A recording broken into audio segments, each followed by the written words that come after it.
I just got off the longest work call I've ever had. Yeah, what happened? A lot. You're probably gonna want to write this down. Okay, yeah, I'll make it a pencil. Okay, so basically, they needed the documents for the quarter 3 reports, and Jack had a few to answer them, but he messed it up and deleted the reports. Are you writing this down?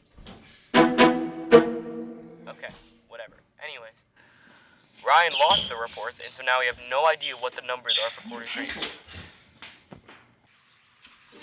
Are you even listening to me? I told you to write this down. Okay. So then Jack's secretary comes in and says, "Sir, you have a call from the office in D.C. and they need the quarter 3 report."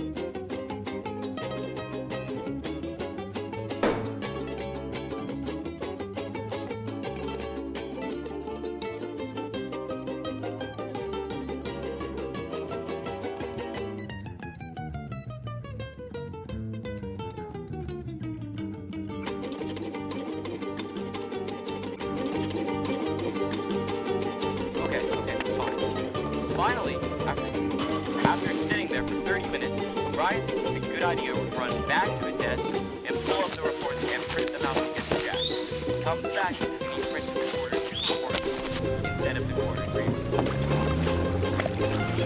He should not be messing up this pretty basic task of just getting reports. What are you doing in my house? I need a pencil! Who are you? I need a pencil! Right, okay, so anyway. Hello? Hello?